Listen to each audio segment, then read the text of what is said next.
15 days before the Chicago Sky and the Indiana Fever met again, DJ Carrington sat down and typed out two numbers, 8, 23. That's it. No caption, no explanation, nothing else attached to it. Just a date, posted right after she'd been ejected from a game against Indiana for a flagrant foul, tagging the Fever on her way out the door. And if you know anything about how these things work online, you already know what that post was actually saying underneath the surface. It wasn't a schedule reminder, it was a promise. It was DJ Carrington telling everybody watching that when these two teams lined up again on August 23rd, she was going to be ready, she was going to make a statement, and she was going to get her moment of payback against Caitlin Clark and the Fever.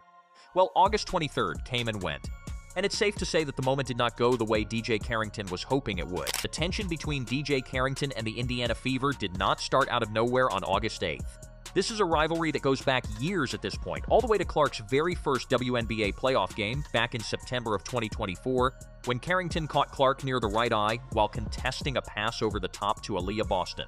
Clark went down clutching her face in obvious pain, no foul was even called on the play, and she finished that entire game with a visible black eye that became one of the biggest storylines of the entire postseason. Both players called it unintentional afterward, and on the replay it genuinely does look like a bang-bang basketball play, rather than anything deliberate. But that moment still became a whole storyline of its own, replayed constantly, debated constantly online for days afterward, and it planted the first real seeds of tension between these two specific players. Since then, almost every single Fever Sun or Fever Sky matchup involving Carrington guarding Clark has carried a little extra edge to it, a little extra chirping, a little extra physicality that goes beyond the normal contact you'd expect between two competitors who genuinely respect each other's games. Back on August 8th in Chicago, Carrington came flying in from behind on a fast break and caught Sophie Cunningham across the head and neck while Cunningham was finishing a layup attempt. It was reviewed by the officiating crew, upgraded from a common foul to a flagrant 2, and DJ Carrington was tossed from the game on the spot, sent straight to the locker room before the second half even started. That part, fair or not, depending on who you ask, is just basketball. Hard fouls happen, ejections happen, tempers flare in the heat of a game, and normally that would be the end of the story until the next time these two teams meet again on the schedule. But DJ Carrington didn't let it end there, and that's exactly where this entire situation started spiraling into something much bigger than one ejection. Minutes after getting sent to the locker room, Carrington posted white privilege on social media and tagged the Indiana Fever directly in the post.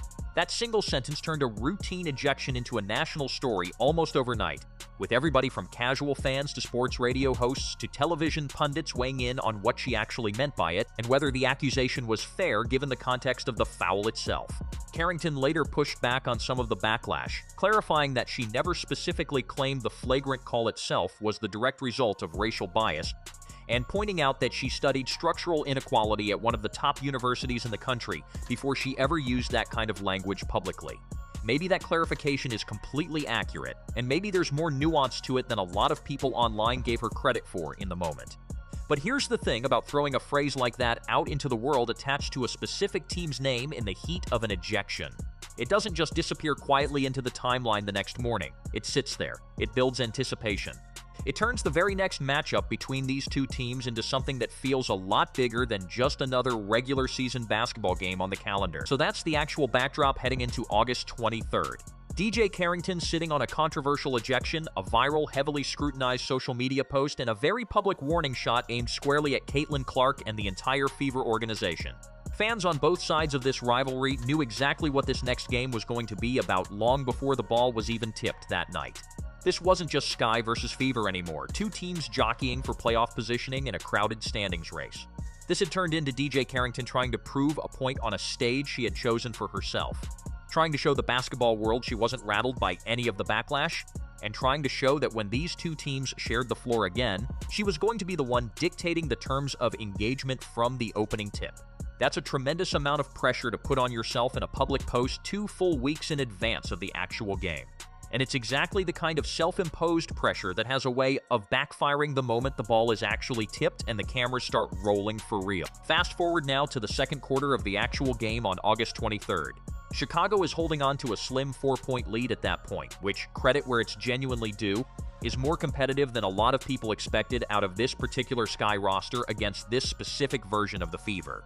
Carrington is guarding Clark tightly on a drive into the paint, gets called for a foul blocking the lane, And instead of just accepting the whistle and getting back to set up on defense the way most players do a dozen times a night without a second thought, she starts arguing directly with referee Charles Watson. She throws her head back dramatically, exaggerates the contact well beyond what actually happened, and essentially performs a small flop of her own while simultaneously accusing Caitlin Clark of being the one who flopped on the exact same play. If any of that sounds oddly familiar, it's because this is not new behavior from Dijonai Carrington, specifically when it comes to matchups against Clark. She pulled almost the exact same move, the same accusation, the same dramatic body language, years earlier during a Fever Sun game when she was still with Connecticut. It's practically become her signature response whenever a whistle goes against her, specifically while guarding Clark.